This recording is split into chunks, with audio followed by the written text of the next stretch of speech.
96e catéchèse, rédemption du corps, espérance de victoire sur le péché.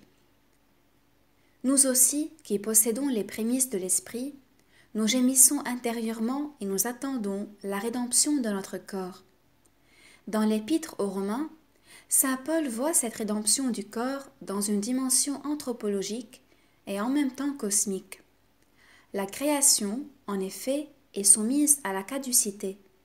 Toute la création visible, tout le cosmos, porte en elle les effets du péché de l'homme.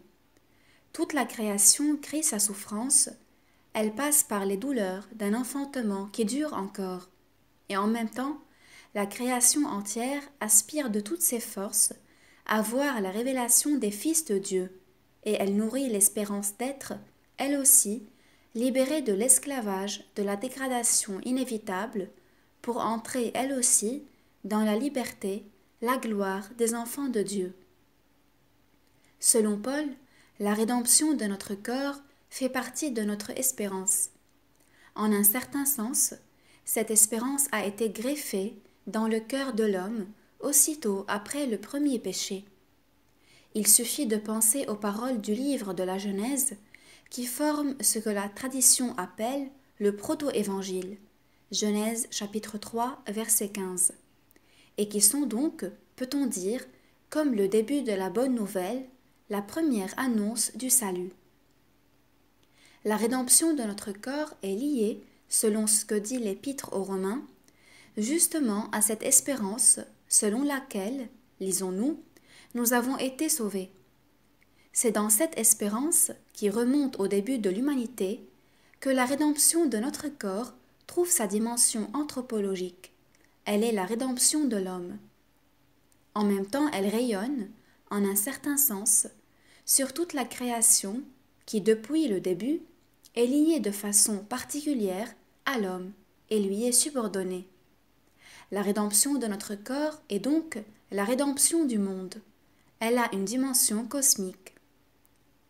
Quand, dans sa lettre aux Romains, Paul de Tarse dessine une image cosmique de la rédemption, il met l'homme au centre, exactement comme au commencement celui-ci avait été mis au centre de l'image de la création. C'est justement cet homme, ce sont les hommes qui possèdent les prémices de l'esprit, qui gémissent intérieurement et qui attendent la rédemption de leur corps. Le Christ, qui est venu pour révéler pleinement l'homme à lui-même et lui découvrir la sublimité de sa vocation, parle dans l'Évangile à partir de la profondeur divine du mystère de la rédemption, qui trouve précisément en lui son sujet historique spécifique. Par conséquent, le Christ parle au nom de cette espérance qui a été mise au cœur de l'homme dès le proto-évangile. Le Christ accomplit cette espérance non seulement par son enseignement, mais surtout par le témoignage de sa mort et de sa résurrection. Ainsi donc, la rédemption de notre corps est déjà accomplie dans le Christ. En lui, cette espérance par laquelle nous sommes sauvés trouve sa confirmation. Et en même temps, cette espérance a été encore élargie vers son accomplissement eschatologique définitif. La révélation des enfants de Dieu dans le Christ a été définitivement orientée vers cette liberté et cette gloire auxquelles les fils de Dieu participeront définitivement. Pour comprendre tout ce que comporte la rédemption du corps dans la lettre de Paul aux Romains, il faut une authentique théologie du corps. Nous avons essayé de l'édifier en partant avant tout des paroles du Christ.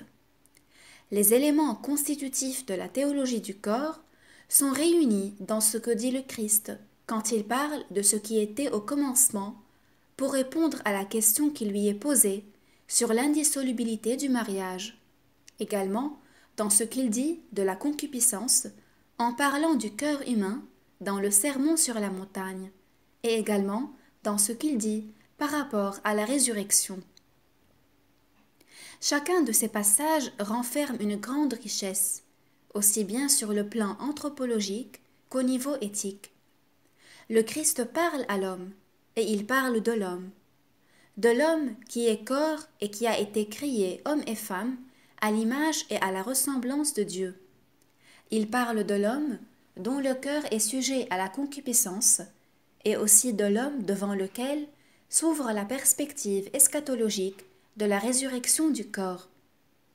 Le corps, selon le livre de la Genèse, exprime l'aspect visible de l'homme et son appartenance au monde visible.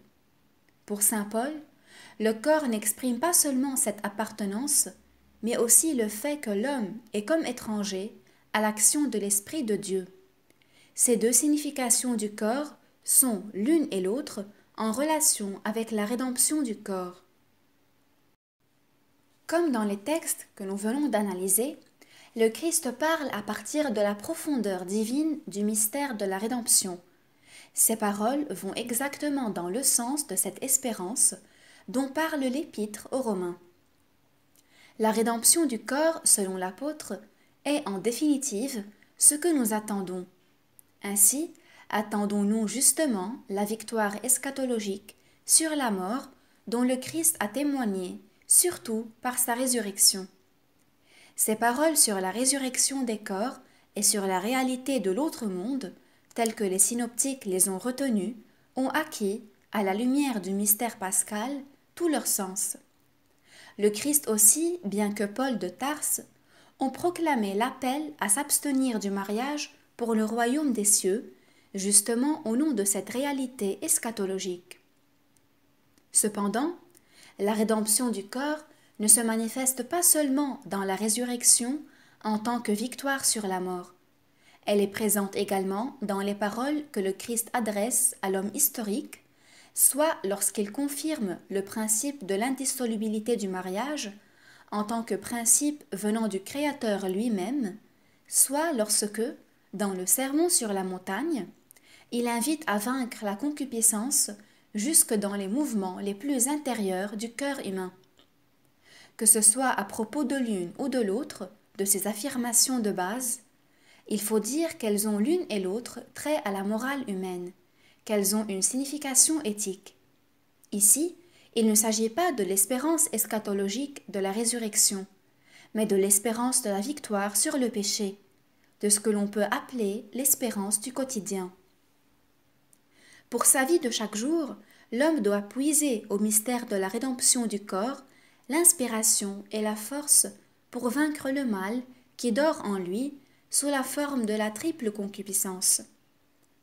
L'homme et la femme qui sont liés dans le mariage doivent reprendre chaque jour l'actualisation de l'union indissoluble et de l'alliance qu'ils ont conclue entre eux.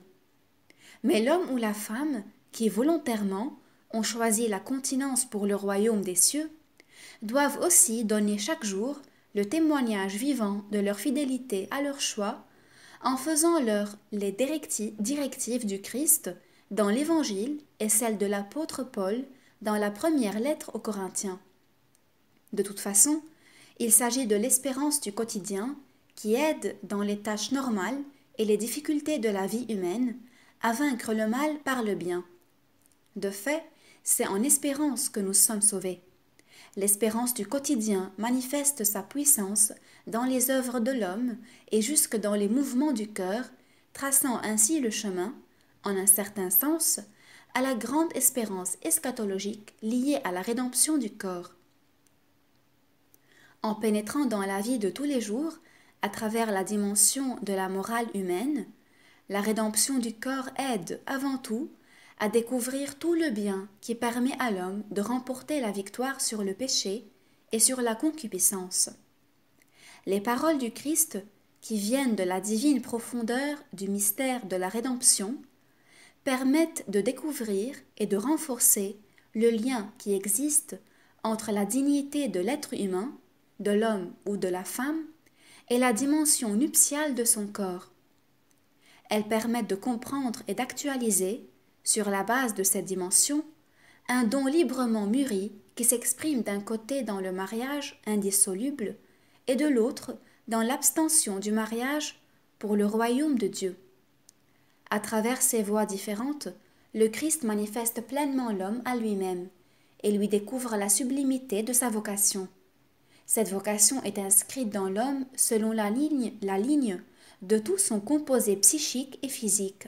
justement, à travers le mystère de la rédemption du corps. Et tout ce que nous avons essayé de faire, au long de ces méditations pour comprendre les paroles du Christ, trouve son fondement définitif dans le mystère de la rédemption du corps.